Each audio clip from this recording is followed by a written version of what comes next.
আমি অনুরোধ করছি, কোন এক ছেলে তুমি ফিরে আসো। তোমাকে বলবো, আমি ভোটের জন্য আসি নাই, আমি কোনো মার্কা নিয়ে আসি নাই। কাজে এত মানুষ না কম মানুষ, আমার এটা কোনো আহামরি কিছু ভাবি না। আমি সেই মানুষ যে মানুষ 4 জন মানুষের সামনে কসম খোদার আমি 3 ঘন্টা ঘড়ির ঘন্টায় ওয়াজ করছি, আমার শ্রোতা ছিল 4 জন। আমি সেই মানুষ। আমি 20 জন মানুষের সামনে ওয়াজ করছি, কাজে এটা কোনো আহামরি কিছুই না। 21 বছর যাবত মালিকের কথা যখন যেভাবে পাইছি, যেমনে পারছি বলছি। রাত দিন একাকার, কবি ইধার কবি উধার, कभी उनके दर कभी दर बदर, गमे आशिकी तेरा शुक्रिया मैं कहाँ कहाँ से गुजर गया। कभी हो रास्तों में तन्हा, कभी हो गुरूद सहरा, मैं जुनू का हम सफ़र हो, मेरा कोई घर नहीं है। दाइर कोनो घर হয় না, আল্লাহর পথে যে ডাকে সে মানুষের দুয়ারই তার ঘর, মানুষের দ্বারে দ্বারেই তার ঘর। যেখানে রাত হয় সেখানে কাত হয়। মুসা আলাইহিস সালাম, নূহ আলাইহিস সালাম বলছে, আল্লাহ গত 950 বছর আমি টানা। ক্বালা রব্বি ইন্নী দাআউতু কওমি লাইলাম ওয়া নাহারা। আরে দোস্ত, 950 বছর একজন নবী তিনি বলেন 950টা বছর আল্লাহ আমি আমার জাতিকে আপনার দিকে দাওয়াত দিছি, ডাকছি, রাত দিন লাইলাম ওয়া নাহারা, কোরআনের আয়াত। রাতেও ডেকেছি, দিনেও ডেকেছি,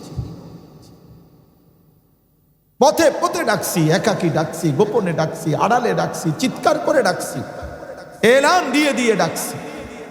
আল্লাহ আমি বলতেই থাকছি, বলতেই থেকেছি।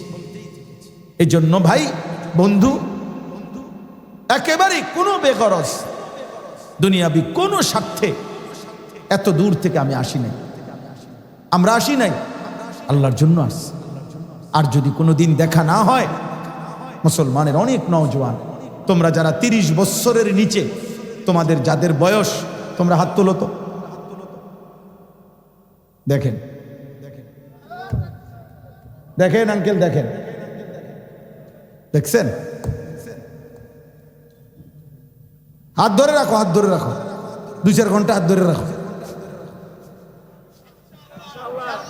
আল্লাহ কবুল করেন, আল্লাহ হিম্মত দান করেন। আগামীর পৃথিবী তোমরা গড়বা ইনশাআল্লাহ, তোমরা মাহাদির পক্ষে লড়বা ইনশাআল্লাহ, তোমরা দাজ্জালের বিরুদ্ধে লড়বা ইনশাআল্লাহ।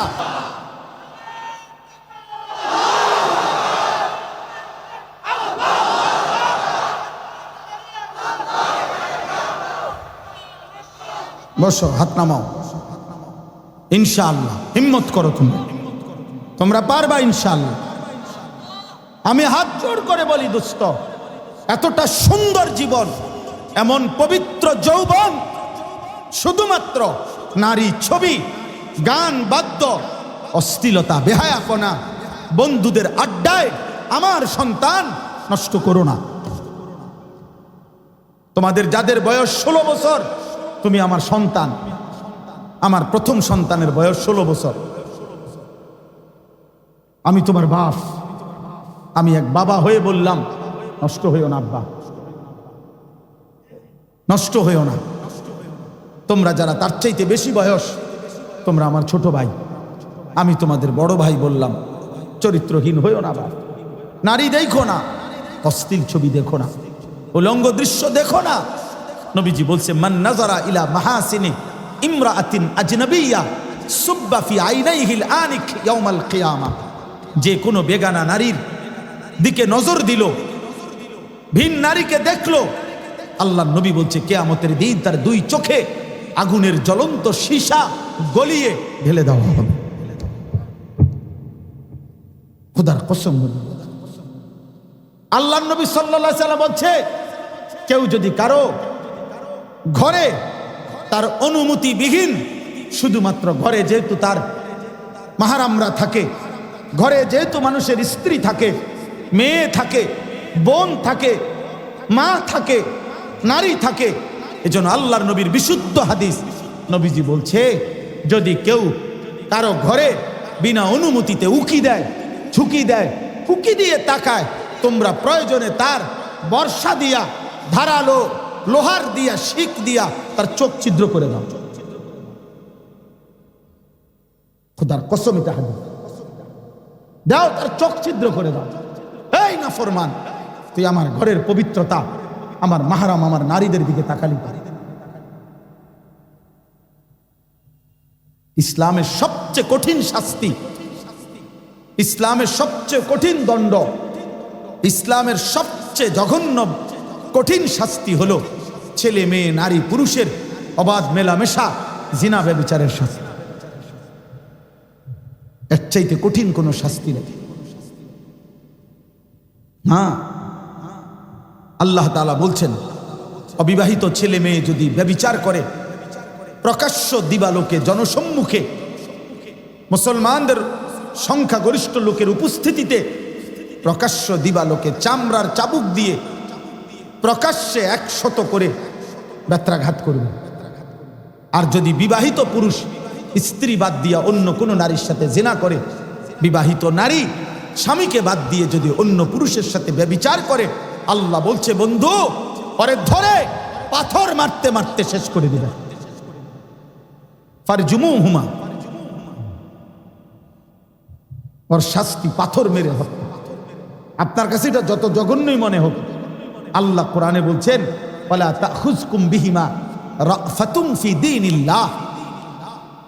আল্লাহ বলছে, বান্দা, আমি আল্লাহর এই শাস্তি কার্যকর করতে তোমাদের কারো দিলের মধ্যে যেন কোনো দয়া মায়া না আসে, আলগা মহব্বত দেখাইও না। আমি আল্লাহ আরহামুর রাহিমিন, আমার চাইতে দয়া বেশি তোমাদের না। তোমাদের সকলের দিলে যত মায়া, এটা আমি আল্লাহর দেওয়া। কথা বলে না? মায়ের দিলে যেই মায়া কে দিছে? বাবার দিলে যেই মায়া কে দিছে? এই সৃষ্টির মধ্যে যত মায়া কে দিয়েছে? তাহলে আমি তো আরহামুর রাহিমিন। আমি বললাম, আমি বুঝে বলছি, আমি বুঝে বলছি।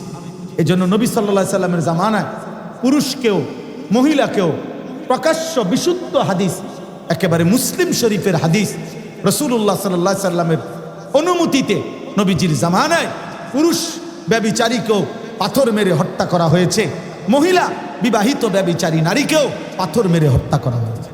হযরত আবু বকরের জীবনে আমলেও রজম হয়েছে, ওমরের জীবনেও, উসমানের খেলাফতেও, আলীর খেলাফতেও। আমাদের কাছে কিতাব আছে, খুঁজে লাগান। এই জন্য আজ তো ইসলামী খেলাফত নাই। আজকে ইসলামী খেলাফতের আমির থাকলে ঠিকই এই বিধান কার্যকর হবে। ইনশাআল্লাহ, ইনশাআল্লাহ কালেমার পতাকা উড়বে, ইনশাআল্লাহ ইমানের বিজয় হবে, ইনশাআল্লাহ আল্লাহর দ্বীন প্রতিষ্ঠিত হবে, ইনশাআল্লাহ কোনো সন্দেহ নেই। হয় তুমি থাকবা, নয় আমি থাকবো। বিজয় মোমেনেরই হবে, সারা পৃথিবীময় কালেমার পতাকা উড়বে ইনশাআল্লাহ।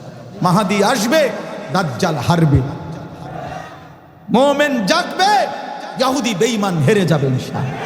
কোন মুশরিক, কোন বেঈমান, কোন ষড়যন্ত্রকারী আল্লাহর জমিনে শেষ পর্যন্ত টিকে না, কোনদিনও না। আমি সমস্ত যুবক ভাই, প্রিয় ভাই, আমি অনুরোধ করছি, আগামীর পৃথিবীর জন্য তোমরা কিছু করো। তোমরা ভাবো, আব্বা তোমরা ভালো হও, তোমরা যেই চাহিদা তোমাদের, আল্লাহ তাআলা সেই চাহিদা পূরণ করুন। মানুষকে আল্লাহ যত রকমের চাহিদা দিছেন, এটা আল্লাহই দিছেন। আল্লাহ তাআলা তা বৈধভাবে পূরণের ব্যবস্থাও রেখেছেন। ক্ষুধার চাহিদা কে দিয়েছেন? তো হালাল খাবার আল্লাহ ব্যবস্থা রাখছে। তৃষ্ণা কে দিয়েছেন?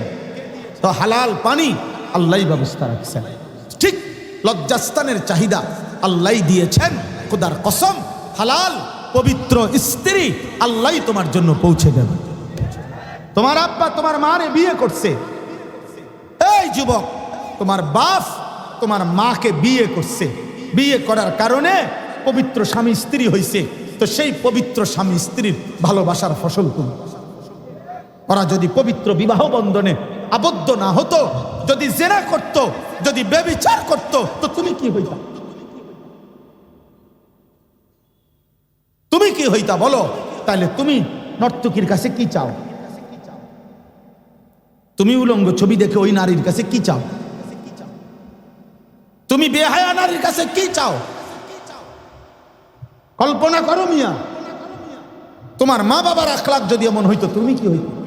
তো তুমি কেন এটা করবা? তুমি কেন করবা? যে নারীকে তোমরা দেখো মোবাইলে, অশ্লীল ছবি দেখো, উলঙ্গ দৃশ্য দেখো, ও তোমার মা? কথা বলে না। ও তোমার বোন? তোমার বোন কেমন দেখুক কেউ? বলো না আব্বা, তোমার মাকে কেউ উলঙ্গ দেখুক? তোমার কন্যাকে দেখুক, তোমার ফুফুকে দেখুক, তোমার খালাকে দেখুক, মেনে নিবে কেউ? কোন আত্মসম্মানওয়ালা মানুষ মেনে নিবে এটা? প্রয়োজনে সে তার জীবন দিয়ে দিবে, কিন্তু মায়ের ইজ্জত, বোনের ইজ্জত, কন্যার ইজ্জত, ফুফুর সম্মান, খালার ইজ্জত নষ্ট হতে দিবে না। আল্লাহ রসুল এই কথাটা একটা যুবককে বলছে, আমি এটা আমার থেকে বলি না, নবীজি বলছে। নবী সাল্লাল্লাহু আলাইহি সাল্লামের জামানায় এক যুবক নবীজির সামনে এসে বলছে, ইজান লি বিজিনা, ইয়া রাসূলুল্লাহ, আমাকে জেনার অনুমতি দেন। এই নবী তখন তাকে 5টা কথা বলছে। আফা তুহিব্বুহু লি উম্মিক, ইবনাতিক, উখতিক, খালাতিক, আম্মাতিক। নবীজি বলছেন, হে যুবক, তুমি কি পছন্দ করো যে তোমার মায়ের সাথে কেউ জিনা করুক? তোমার মেয়ের সাথে, তোমার বোনের সাথে, তোমার খালার সাথে, তোমার ফুফুর সাথে? যুবক 5 বারই বলছে, লা ইয়া রাসূলুল্লাহ, লা লা, না না নবী, আমি এটা মেনে নিতে পারি না। আল্লাহ নবী বললেন, ওয়ালান নাসু লা ইউহিব্বুনাহু লিউম্মাহাতিহিম ওয়া বানাতিহিম ওয়া আখাওয়াতিহিম ওয়া খালাতিহিম ওয়া আম্মাতিহিম। তাহলে যুবক, মনে রেখো, কোনো মানুষও তো চায় না তার মায়ের সাথে কেউ জিনা করুক, তার বোনের সাথে কেউ জিনা করুক, তার মেয়ের সাথে কেউ জিনা করুক, তার খালার সাথে কেউ জিনা করুক, তার ফুফুর সাথে কেউ জিনা করুক। এটা তো অন্য মানুষও চাইবে না, তুমি কিভাবে তা করবে? আল্লাহ রসুলের এই কথা শুনে, হৃদয় মাখা এই কথা শুনে যুবক চোখের পানি ফেলে বলছে, ইয়া রাসূলুল্লাহ, আমি তওবা করলাম, আমি আর কোনো দিন এমন জঘন্য কাজের কথা কল্পনাও করব না। আমি ছেড়ে দিলাম নবী, কসম আল্লাহর। বাবা, আজকে 30 বছরের যেই ছেলেরা তোমরা হাত উঠাইছ, আমিও তোমাদের জন্য একটা কথা বলতে চাই। নবীজি ওই কথা বলার পরে এই যুবককে নবী কাছে আইনা একটা দোয়া করছে। নবীজি তার বুকে হাত রেখে তার জন্য 3টা কথা বলছে, দোয়া করছে তার জন্য। আজকে তোমরা যুবকরাও দিল থেকে তোমাদের জায়গাত বসেই তোমরা নিয়ত করো যে আমরা নারী দেখব না, ছবি দেখব না, হারাম দৃশ্য দেখব না, নাটকের অশ্লীল নাচ দেখব না, নর্তকীর নাচ দেখব না, বেহায়া ছবি, ভিন নারী, কোনো বিবাহের পূর্বে কোনো মেয়ের সাথে হারাম সম্পর্ক করব না। আরে বলা বাবা, বিবাহের পূর্বে কোনো মেয়ে যদি তোমার সাথে সম্পর্ক করে, রাখে, কথা বলে, অথচ বোরকা পরে, হিজাব পরে, তুমি যদি মনে করো সে চরিত্রবান, আমি আনিসুর রহমান বললাম, বিবাহ বহির্ভূত যেই মেয়ে তোমার সাথে বোরকা পরেও সম্পর্ক করে, ওই নাফরমান মেয়ে যদি কম্বলও গায়ে দেয়, লেফ তুষকও গায়ে দেয়, তারপরেও বিবাহ বহির্ভূত ওই সম্পর্কিত নারী, ওই মেয়ে চরিত্রহীন, চরিত্রহীন, চরিত্রহীন। এটা লম্পট নারী, এটা অসভ্য মেয়ে, এটা বোরকার দোষ নয়, ওই মেয়ের চরিত্রের দোষ। এটা বোরকার অপরাধ নয়। তুমি কি জুনায়েদ বাগদাদি, তোমার লোকে কথা কইলে গুনাহ নাই, মানুষের লোকে কথা কইলে গুনাহ? আপনি কি আপনি জুনায়েদ বাগদাদির খালতো ভাই? হ্যাঁ, আপনি বাইজিদ বুস্তামির স্বাস্থ্য ভাই? তো কি আমি? অতএব নিয়ত করো, বলো ইনশাআল্লাহ, বলো ইনশাআল্লাহ। আল্লাহ নবী 3টা দোয়া করছে ওই যুবককে, আল্লাহুম্মা গফির যামবাহু, আল্লাহ এই যুবকের গুনাহগুলো মাফ করে দেন। আল্লাহ আমিও দোয়া করি, আল্লাহ আমার এই নওজোয়ানদের গুনাহ মাফ করে দেন। ওয়াতাহহির কলবাহু, নবীজি 2য় দোয়া করছে, আল্লাহ এই যুবকের অন্তর পবিত্র করে দেন। আমিও তোমাদের জন্য দোয়া করি, আল্লাহ এই নওজোয়ানদের অন্তর পবিত্র করে দেন। 3 নাম্বার নবীজি দোয়া করছে, ওয়াহাসসিন ফারজাহু, আল্লাহ এই যুবকের লজ্জাস্থানকেও পবিত্র রাখেন। আমিও তোমাদের জন্য দোয়া করি, আল্লাহ আমার এই সন্তান নওজোয়ানদের লজ্জাস্থানকেও আপনি পবিত্র রাখেন। আল্লাহ তোমাদেরকে তৌফিক দান করেন, আল্লাহ তোমাদেরকে হিম্মত দান করেন। চরিত্রের হেফাজত না করলে সাহস পাইবা না। দুইটা স্লোগান দিতারি, সবাই দিতার, এটি আমিও পারি। আমি ছাত্র জীবনে স্লোগানে উড়ে এলেতাম। আমি ছাত্র জীবনে স্লোগানে সেরা ছিলাম। হুজুররা যখনই স্লোগান দরকার হইতো, আনিসরে ডাক। হ্যাঁ, স্লোগানে মজবুত আছিলাম। হুজুর আমারে ডাকছে, আনিস 2-4 জন পোলাফান লইস, আমাদের আজকে সমাবেশ, আমার ওস্তাদ বলছে স্লোগান দিতে হইব। হ্যাঁ আসেনি, তুই জানা মতো তো। আমি বলছি আপনি যান, জাগাত যান, এই সময়ই দেখবেন স্লোগান কারে কয়। স্লোগান দিতে জানি, স্লোগান মাকসাদ না আব্বা, কলিজার খুন। এই কপালের সেজদা লাগবে, সেজদা বিহীন তোমার ইমান জাগবে না, তোমার ইমান জাগ। গুনাহ থেকে বাঁচতে না পারলে বিশ্বাস করো আব্বা, প্রয়োজনের মুহূর্তে তুমি ইমান জাগাইতে পারবা না। দাজ্জালের কাছে হেরে যাবে, দাজ্জালের বাহিনীর কাছে হেরে যাবে। গুনাহ থেকে বাঁচতে হবে। চরিত্রের পবিত্রতা মূলত পবিত্র, চরিত্রে যে পবিত্র সেই মূলত ভদ্র। শব্দে ভদ্র নয়, আখলাকে ভদ্র। শব্দে তো খুব সুন্দর কথা কয়, অনেক মানুষই আছে, কেমন আছেন আঙ্কেল, ভালো আছেন আঙ্কেল, কোনো কষ্ট হয়নি তো আঙ্কেল, আঙ্কেল একটু বসবেন আঙ্কেল প্লিজ, আব্বু আসতেছে তো আঙ্কেল, দেরি হবে না আঙ্কেল, আপনাকে 1 কাপ চা বানায় দিচ্ছি। এই সমস্ত শুদ্ধ মারে, কিন্তু মোতে খারাইয়া। মা আপনি শুদ্ধ কইয়া লাভ হইল কি? আপনার ফ্যান্টে তো মুতের গন্ধ, হ্যাঁ আপনাদের শুদ্ধ দুর্গন্ধ। কথা বোঝেন না? কথা তো বলে শুদ্ধ, কিন্তু কলমের এক খোঁচায় চুরি করে মারিয়া দিছে 300 কোটি, 100 কোটি নাই। চোর আবার শুদ্ধ কথা কস বেটা, তুই তো চোরে না বেটা, তুই তো 100 কোটি টাকার চোর বেটা, তুই তো ডাকাত বেটা, শুদ্ধ ডাকাত, শুদ্ধ চোর, শুদ্ধ সিটার, সাফ কথা বেটা। কোন হারামখোর সভ্য লোক হইতে পারে না, কোন হারামখোর সভ্য লোক হইতে পারে না। কোন রাষ্ট্রের বলেন আর জনগণের বলেন, ব্যক্তিগত বলেন আর সামগ্রিক বলেন, জনগণের, রাষ্ট্রের, ব্যক্তিগত ব্যক্তির যার সম্পদ যে অবৈধভাবে গ্রহণ করে, ওই হারামখোর, ওই হারামখোর, হারামখোর বেটা এটা। তুমি কোনোদিন ভদ্রলোক হইতে পারো না। তুমি চাঁদের দেশে থাও, তুমি মঙ্গল গ্রহ যদি ঘর দুয়ার করো, অসুবিধা নয়, তোমার ঘর লইয়া তুমি থাকো। হাসরের ময়দানে দেখবা টাঙ্গাইয়া ফিরবে, কবরে দেখবা ফিডা কারে কো। হ্যাঁ এই সময় আম করে জানাইও, মোবাইল নাম্বার নিয়ে যায়। ফাইজলামি, হ্যাঁ কবর তামাশা, আখেরাত তামাশা বাবা। হাসরের মাঠ ফুটবল খেলার মাঠ, খামখেয়ালি না। فكيف تتقون إن كفرتم يوما يجعل الولدان شيبا। কোরআনুল কারীমে আল্লাহ বলছে, বান্দা তোমরা যারা দিবানিশি নাফরমানি করছো, তোমরা যারা দিবানিশি আমি আল্লাহর অবাধ্যতা করছো, আল্লাহ বলে বান্দা সেই আখিরাতের দিন হাসরের ময়দানে বান্দা কেমনে বাঁচবা? যেদিন হাসরের মাঠে একদিনে দুঃখ কষ্ট আর যন্ত্রণা পেরেশানিতে আল্লাহ কসম, আল্লাহ বলছেন ইয়াজালুল বিলদানা শিবা, একদিনের দুঃখে আর কষ্টে আখিরাতের পেরেশানিতে দুধের বাচ্চা, কোলের বাচ্চা বুড়া হয়ে যাবে,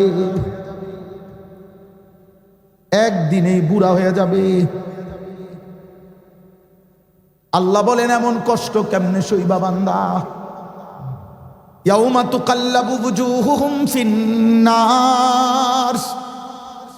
আল্লাহ বলে বান্দা শোনো না, জাহান্নামের আগুনে যখন তোমাকে ফেলা হবে, দুনিয়ার মধ্যে তোমার ঘরে জ্বলন্ত উত্তপ্ত কড়াইয়ের তেলের মধ্যে যেমন কই মাছ, তেলাপিয়া মাছ এক পিঠ চাপ দিয়া আবার উল্টাইয়া আরেক পিঠ চাপ দিয়া দিয়া যেমনে ভাজি করে, আল্লাহর কসম বলেন, আল্লাহ বলে বান্দা জাহান্নামের আগুনে তোর 2 গাল 2 চেহারা এইভাবে উলট পালট করে তোকে পোড়ানো হবে। ইয়াউমা তুকাল্লাবু বুজুহুহুম ফিন্নার।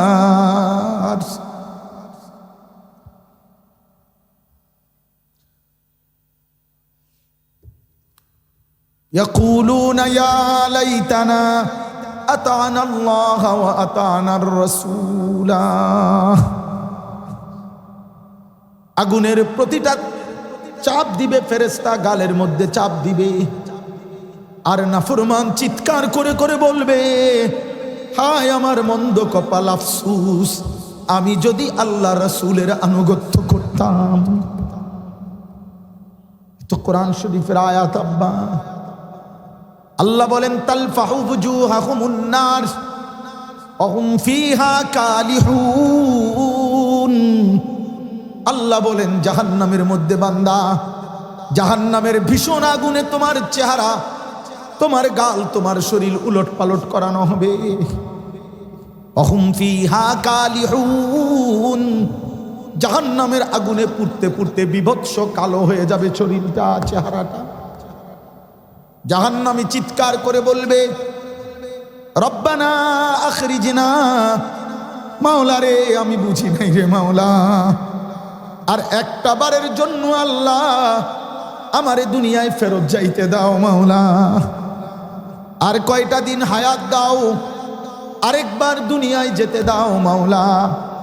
এবার যদি আমি ফিরতে পারি, আমি আল্লাহ ওয়াদা দিলাম সবগুলো নেক আমল করব। আল্লাহ বলবেন, না না বান্দা, আলাম তাকুন আয়াতি তুতলা আলাইকুম ফাকুনতুম বিহা তুকাদ্দিবুন। বারবার কত ইমাম, কত খতিব, কত ওয়াইজ, কত বক্তা, কত আলেম, কত মাওলানা, কত পীর, কত মাশায়েখ, প্রত্যেকের মাধ্যমে আমি আমার কথাগুলো বারবার তোর কাছে পৌঁছাইছিলাম বান্দা, তুমি প্রতিবারই আমার কথাগুলো মিথ্যা মনে করেছো। ফাকুনতুম বিহা তুকাদ্দিবুন। দোস্ত আরো আছে, আরো আছে, এই বাপ আরো আছে। এই কথা বলার পরেও জাহান্নামী আবার বলবে, আল্লাহ ঠিক আছে, আমি আপনার প্রিয় বান্দাদের কথা শুনি নাই, এবার গেলে শুনমু, আপনি আমার একটা বার যাইতে দেন, একটা বার, একটা বার, একটা বার। এই মাওলা, আমি আর পারছি না মাওলা, এই আগুন সইতে পারছি না। খোদার কসম, কোরআনুল কারীমের মধ্যে আছে, এই জাহান্নামী যখন বারবার চিৎকার করবে জাহান্নামের আগুনে, যে আল্লাহ আমারে বাহির হইতে দেন, আমারে বাহির হইতে দেন, আমি আর পারছি না রে মাওলা, আগুন সইতে পারছি না, আল্লাহ আমারে দুনিয়ায় দেন মাওলা। খোদার কসম বাপ, আহ আহ, কোরআনে আছে, আল্লাহ তখন শেষ, আল্লাহ বলবে ক্বালা খসাউ ফিহা ওয়ালা তুকাল্লিমুন। আল্লাহ বলবে, হে নাফরমান, অনন্তকালের জন্য তুমি জাহান্নামেই পড়ে থাকো, ওয়ালা তুকাল্লিমুন, বেঈমান আর একটা কথা বলবি না। খোদার কসম, এটা কোরআন শরীফ, ওয়ালা তুকাল্লিমুন, আল্লাহ বলবে আর কোনো শব্দ করবি না, আর কোনো কথা বলবি না। আমি নিজ চোখে তাফসিরে পড়ছি, আল্লাহ যখন কোনো বান্দাকে জাহান্নামে বলে ফেলবে, হে নাফরমান আর কথা বলবা না, এইবার ওই জাহান্নামী আর এই আগুনের ভিতরে জইলাও আহাজারিও আর করতে পারবে না, মুখ দিয়া কোনো শব্দ আর উচ্চারণ করতে পারবে না। ওইখানে তাফসিরে লেখছে, কুকুর কিংবা গাধার মতো, কুত্তা কিংবা গাধার মতো তার জবান দিয়া এরপরে শুধু আওয়াজ বের হবে, কুত্তার ঘেউ ঘেউ অথবা গাধার ভ্যাঁ ভ্যাঁ। এই জন্য প্রিয় ভাই, জীবন এখানে শেষ না, জীবন এখানে শেষ না। তামাশা করবেন না, তামাশা করবেন না। বয়স্ক বাবা আপনাদেরকেও বলি, শুধুমাত্র ভাত মাছ, জমি ফসল, ছেলে ফেলের গদ্দুয়ার ব্যবস্থা করে দিয়া কবরে যাইয়েন না। এটি আমনে ব্যবস্থা না করলেও হইতো। আমার আব্বা 2015 সালে যখন মারা গেছেন, আমার আব্বা, আমরা 5 ভাই ছিলাম, এখনো আছি আলহামদুলিল্লাহ। আমার আব্বা আমাদের কোনো ভাইয়ের জন্য একটা ঘর করে দিয়ে যায় না। আমার আব্বা আমাদের 5 ভাই, আল্লাহর দয়ায়, রবের দয়ায়, আমার বাবার ছোট্ট মেহনত ছিল। বাবা প্রাইমারি স্কুলে মাস্টারি করতেন, মসজিদে ইমামতি করতেন। আমার আব্বা 42 বছর পর্যন্ত এক মসজিদে ইমামতি করছেন। 42 বছর পরে জীবনের বাবার শেষ বেতন ছিল 2800 টাকা, হুদা 2800 টাকা। অভাবের সংসার ছিল আমাদের। বাবা অনেক কষ্ট করে এই জোড়াতালি দিয়া 5 সন্তানকে, আলহামদুলিল্লাহ আমার আব্বা হায়াত থাকতেই আল্লাহর দয়ায় আমার বাবার 5 সন্তানই আলেম হয়েছে। বাবা আমার ঘর করে দিয়ে যায় নাই। আলহামদুলিল্লাহ বাবার ইন্তেকালের 9 বছর পরে ভিতরে আমরা সবাই 5 জনে আলাদা জায়গাও কিনছি, বিল্ডিংও কিনছি, করছি। আল্লাহর রহমতে আমগো ঘরে টাইলসও আছে, সোফাও আছে, ফ্রিজও আছে, সব আছে, বদনাও আছে, বালতিও আছে, কাঁচের প্লেটও আছে, নুনের বাড়িও আছে। হ্যাঁ হ্যাঁ, অতএব এই সামান্য সোফা আর খাট পালং আর একখান বিল্ডিং এর জন্য এত মিথ্যা কথা বলতে হয় না, এত সুদ, এত চুরি, এত বাটফারি, এত সিটারি, এত ওজনে কম দেওয়া, এত 2 নম্বরই করার কোনো দরকার নাই। আব্বা আপনি যা পারেন তা রেখে দাও, বাকিটা আপনার ফুতে করব, বাকিটা হাতের ফুতে করব, আপনার নাতিয়ে করব। 3 পুরুষ মিলাইয়াও যদি ঘর বাঁধেন সমস্যা নাই। দাদা মাড়ি ফেলাইয়া গেছে বাড়িতে, ফুতে আইসা হয়তো ওয়াল উঠাইছে, এরপরের ছেলে আইসা হয়তো নাতি আইসা ঘর দুয়ার সব কিছু সুন্দর করছে। বলে 3 পুরুষ মিলাইয়াও মাটির উপরের ঘর যদি কেউ করে কোনো অসুবিধা নাই, হইতে পারে।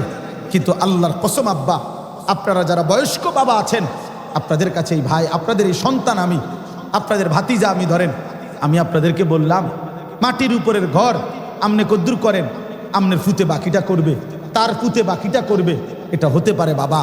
কিন্তু কবর নামের যেই ঘর মাটির নিচে, ওইটা যদি আপনি একা আপনারটা নিজে ঠিক না করে যান, আল্লাহর কসম আমনের ফুত নাতি আমনের কবরের ঘর ঠিক করবে না। অতএব অনেক বাবা আপনারা অনেকক্ষণ ধরে সবর করছেন যে কাল তো ফোলান রেই কইল, আমগরে তো কিছু কইল না। এই জন্য আপনাদেরকে বললাম, মাটির নিচের ঘর আপনি ঠিক করে যান। কথা বলেন না, বুঝেন নাই? মাটির নিচের ঘর এটা আপনার ঘর না, আপনার কবর আপনি ঠিক করেন। মাটির রুফের ঘর দরজা না লাগাই আপনি মরে যান, হেতে লাগাই, টাইলস না লাগাইয়া আপনি কবরে চলে যান, আপনার পুঁতে লাগাই, বাকিটা ওই করব। এই পৃথিবীতে কর্ম বন্ধ হবে না। আপনার বাপ মরছেন আর কি কাম বন্ধ হয়ে গেছে?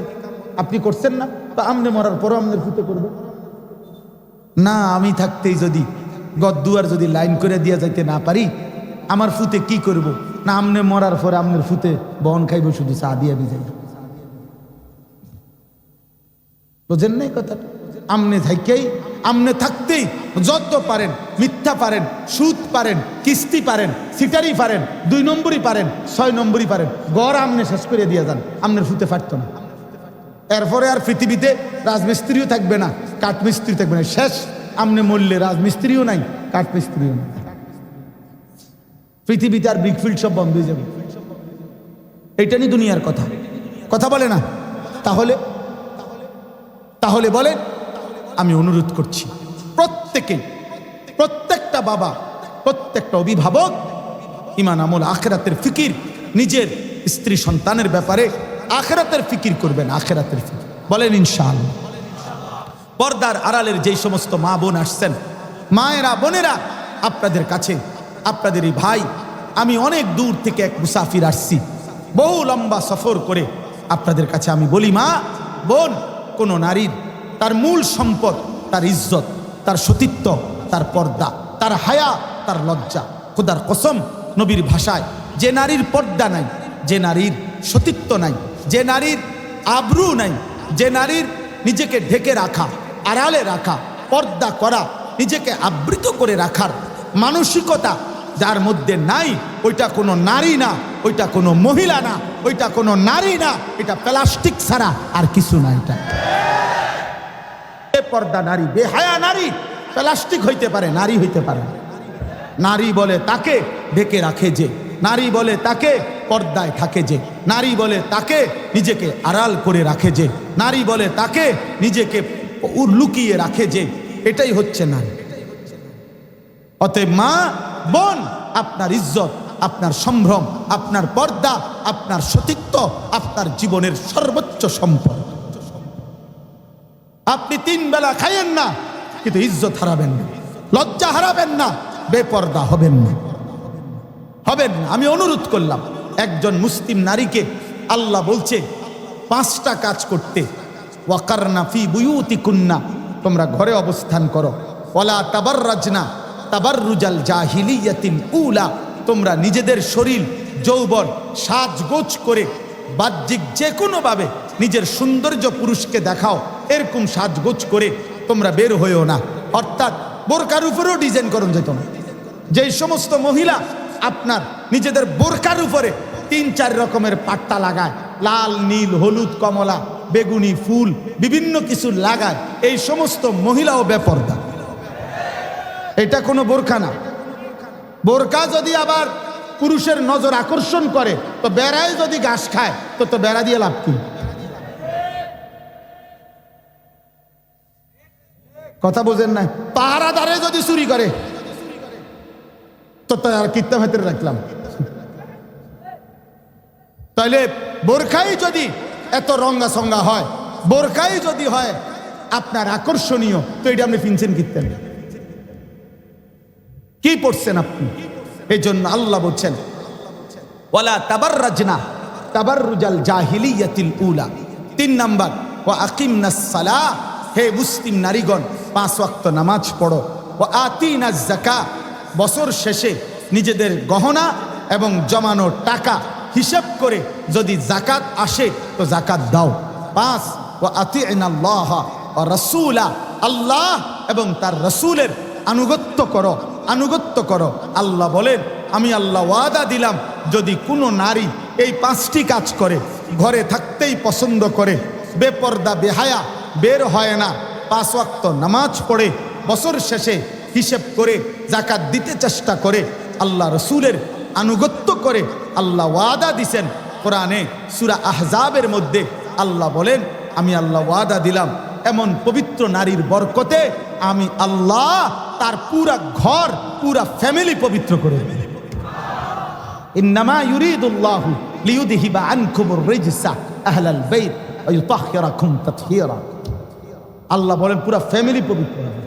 যে ঘর নারী পবিত্র, যে ঘরের নারী নামাজি, যে ঘরের নারী ইজ্জতের কদর বোঝে, যে ঘরের নারী পর্দার কদর বোঝে, খোদার কসম ওই ঘর জান্নাত। ওই ঘর কি? জান্নাত, জান্নাত। যে ঘরের নারী বেপর্দা, যে ঘরের নারী বেহায়া, যে ঘরের নারী পরকীয়া আসক্ত, যে ঘরের নারী অন্য বেড়াইতে দেখাইতে আগ্রহী, ওই ঘর, ওই পুরুষের ওই সংসার জাহান্নামের টুকরা, আগুনের গোলা। শেষ কথা। এবার সবার জন্য একসাথে কথা, কোরআনের এই একটা আয়াত, তাইলেই শেষ। আমি একটি আয়াত পড়ছি, 15 নম্বর পারা, 17 নম্বর সূরা, সূরা বনি ইসরাঈলের 78 নম্বর আয়াত। আল্লাহ বলেন, আকিমিস সালাতা লিদুলুকিশ শামসি ইলা গাসাকিল লাইল। আল্লাহ বলেন, হে বন্ধু, আপনি আপনার অনুসারীদেরকে নিয়ে প্রতিনিয়ত, প্রতিদিন আদায় করুন নামাজ। কখন থেকে কখন? আল্লাহ বলছে জোহর থেকে এশা, জোহর থেকে এশা, জোহর, আসর, মাগরিব, এশা। আপনি এই 4 ওয়াক্ত নামাজ আপনার অনুসারীদেরকে নিয়ে নিয়মিত আদায় করুন। প্রশ্ন হইল, রয়ে গেল একটা নামাজ, কোন নামাজ? আল্লাহ বলেন ওয়া কুরআনাল ফজর, এবং বিশেষভাবে, বিশেষভাবে ফজরের নামাজ। বিশেষভাবে কোন নামাজ? বলে না বিশেষভাবে কোন নামাজ? এজন্য আল্লাহ কোরআনে 4 ওয়াক্ত বলছেন একসাথে, ফজর বলছেন আলাদা।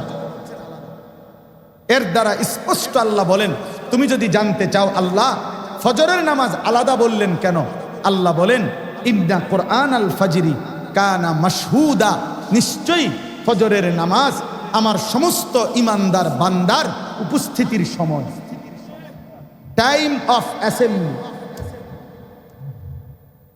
উপস্থিত হওয়ার সময়। মানে কি? এক কথায় বলি, আমাদের এই জমিনে প্রত্যেক দিন রাতে, সারা রাত আল্লাহর কোটি কোটি ফেরেশতা আমাদের জন্য বিভিন্ন কাজ, দায়িত্ব পালন করে। সংক্ষেপে বললাম, এগুলোর ব্যাখ্যা আছে হাদিসে। আবার দিনের এই সারা রাত যারা ডিউটি করে ফেরেশতা, ওনারা ফজরের ওয়াক্তে আসমানে ফিরে যায়। আর ফজরের ওয়াক্তে আরেক গ্রুপ আসমান থেকে নেমে ওনারা আবার সন্ধ্যা পর্যন্ত আল্লাহর জমিনে ডিউটি করে। তো হাদিসে আছে নবীজি বলেন সারা রাত্র যেই ফেরেশতারা ডিউটি করে তারা ফজরের ওয়াক্তে উপরে যাওয়ার আগে ফজরের নামাজ মসজিদের জামাতে পড়ে যায়। খোদার কসম, আজ সারাদিন যারা ডিউটি করবে ওই আসমান থেকে যারা নেমে আসছে ফজরে, ওরাও আইসা আজকের দিনের ডিউটি করবার আগে ফজরের নামাজের জামাতে মসজিদে উপস্থিত থাকে। এজন্য আল্লাহর রসুল বলছে ফজরের ওয়াক্তে রাত্রির সব ফেরেশতা, দিনের সব ফেরেশতা আর প্রকৃত মুমিন ইমানদার বান্দা মানুষ ফজরের মসজিদের সাথে একসাথ হয়। এজন্য আল্লাহ বলছে আমার ইমানদার বান্দাদের উপস্থিত হওয়ার, একত্রিত হওয়ার সময় ফজরের নামাজ। কোন নামাজ? কোন নামাজ? আবার বলেন, আবার বলেন, আবার বলেন, ফজরের নামাজ। এজন্য ফজরের নামাজ সালাতুল মুমিন। এজন্য হাদিসে ফজরের নামাজকে বলা হয় মুমিনের নামাজ। এজন্য হাদিসে নবী বলছে কসম আল্লাহর, এই শেষ কথা আমার, ফজরের নামাজ যে পড়ে না রব্বে কাবার কসম, নবী বলছে সে মুনাফিক, মুনাফিক, মুনাফিক, মুনাফিক, মুনাফিক, মুনাফিক, মুনাফিক। বুখারীর হাদিস, মুসলিম শরীফের হাদিস, বিশুদ্ধ হাদিস।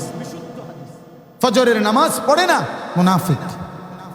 হযরত আব্দুল্লাহ ইবনে ওমর বলেন নবীজির জামানায় 2 দিন 4 দিন কেউ ফজরের নামাজে না আসলে আমরা তাকে মুনাফিকই ভাবতাম, মুনাফিকই ভাবতাম। হ্যাঁ হ্যাঁ ভাইয়া, অতএব দয়া করে আমার শেষ আবেদন এটা, আমি ব্যক্তিগতভাবে আমার পরম শ্রদ্ধেয় শায়েখ আল্লামা মুফতি মুশতাকুন নবী কাসিমি হুজুরের এজাজতে আমি একটা ছোট্ট কাজ সারা দেশে করি। এই কাজটার নাম হলো ফজর ক্যাম্পেইন। ফজর ক্যাম্পেইন মানে হলো, ক্যাম্পেইন মানে ইংরেজি শব্দ, মানে ফজরের মুসল্লি বৃদ্ধির জন্য প্রচারণা, চেষ্টা করা, এটারে ফজর ক্যাম্পেইন বলে। আমরা বলি আর কি, আমাদের ফিকির হলো হাদিসের ভাষ্য মতে ফজরের মুসল্লিদেরকে নিয়ে ইমাম মাহাদি এবং ঈসা আলাইহিস সালাম দাজ্জাল এবং ইয়াহুদীদের বিরুদ্ধে চূড়ান্ত লড়াই, শেষ যুদ্ধ করবে, দাজ্জালকে হত্যা করবে, ইয়াহুদীদেরকে নিশ্চিহ্ন করবে। ফজরের মুসল্লিদেরকে নিয়ে খোদার কসম মাহাদি পৃথিবীময় ইমানের পতাকা উড়াবে। হ্যাঁ হ্যাঁ, এটাই হাদিসের বক্তব্য। ফজরের মুসল্লি যারা মাহাদির সৈনিক, তারা ফজরের মুসল্লি যারা দাজ্জালের বিরুদ্ধে লড়বে, তারা ফজরের মুসল্লি যারা ইমানের পাহারাদারি করবে, তারা ফজরের মুসল্লি যারা বিশ্বময় কালেমার পতাকা উড়াবে, তারা। এজন্য আমার কিশোর নওজোয়ান 30 বছরের নিচে যারা, আবার হাত উঠাও, আবার হাত উঠাও, মাশাআল্লাহ, আবার হাত নামাও। আমি তোমাদেরকে আবার শেষ, দাঁড়ান দাঁড়ান, আমার কথাটা শেষ করি। আমার শেষবারের মতো কথা এটা, এই ফজর ক্যাম্পেইনের কাজ আমি তোমাদেরকে বলে গেলাম। আমার এটা কোনো দল না, সংগঠন না, সামনে নির্বাচনে কোনো প্রার্থী না, আমার কোনো মার্কাও নাই, ভোটও নাই, কাজে এটা না। অর্থ একটাই, কাজটা কি করবা, কেমনে করবা। আলহামদুলিল্লাহ এখানে আসার পরেও 8-10 জন ছেলে আমার কাছে বলল ওনারা কাজটা করতে চায়। সহজ কাজ, কোনো কঠিন কিছু না। ফজর ক্যাম্পেইনের কাজ হলো, একজন যুবক তুমি সিদ্ধান্ত নিবা আমি ফজর পড়ব, আমার একজন বন্ধুকে ফজরের নামাজের জন্য উঠাবো, খালাস, এর দূরে তোমার কাম, তুমি এটা করবা। এবার তোমরা 2 জন ফজর পড়িলে তোমরা 2 জন আরো 2 জনকে উঠাইবা, তাইলে ইনশাআল্লাহ 4 জন হবে। 4 জন দাওয়াত দিলে 4 জনকে 8 জন হবে, 8 জন দাওয়াত দিলে 8 জনকে 16 জন হবে ইনশাআল্লাহ। এভাবে যেখানে যতজন বাড়ে, বাংলাদেশের একটি জেলায়, আমাদের উপজেলায় ফজর ক্যাম্পেইনের ছেলে আছে আমাদের 4500-এর বেশি। আলহামদুলিল্লাহ, আলহামদুলিল্লাহ। হ্যাঁ হ্যাঁ, এই জন্য আমরা হতাশ না, আমরা হতাশ না। দুশ্মন ষড়যন্ত্র করছে, আমাদের ইমানদার যুবকও আল্লাহর দ্বীনের মেহনত করছে, ঘাবড়াইও না। প্রিয় যুবক, তুমি আমি কাজ না করিলেও আল্লাহর দ্বীন থাকবে, কালেমা থাকবে। আবু জেহেল কালেমা পড়ে নাই দেখা ইসলাম হারে নাই, বরং আবু জেহেল হারে গেছে।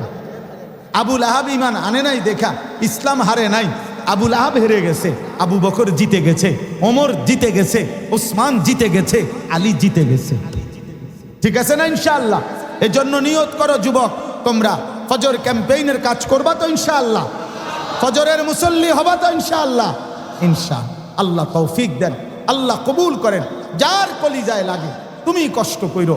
অনেক বাবা, অনেক যুবক অনেক বয়স্ক, অনেক শ্রদ্ধেয় ব্যক্তিগণ আপনারা কষ্ট করছেন। আল্লাহ আপনাদের সবাইকে কবুল করেন, বরকত দেন। এই দারুন নাজাত মদিনাতুল উলুম কওমি মাদ্রাসা আল্লাহ কবুল করে নেন, আল্লাহ কবুল করে নেন। এই ফিকির, এই মেহনত আল্লাহ বরকত দান করেন। যে বাচ্চাগুলোকে আমরা পাগড়ি দিলাম, আল্লাহ তাআলা তাদেরকে জগৎ বাসা হাফেজ আলেম হিসাবে কবুল করে নেন। আল্লাহ এখান থেকে বাকি ছেলেদেরকেও কবুল করেন। মাদ্রাসার সভাপতি সহ কমিটির সদস্য, এলাকাবাসী প্রত্যেকেই মাদ্রাসাকে ভালোবাসবেন।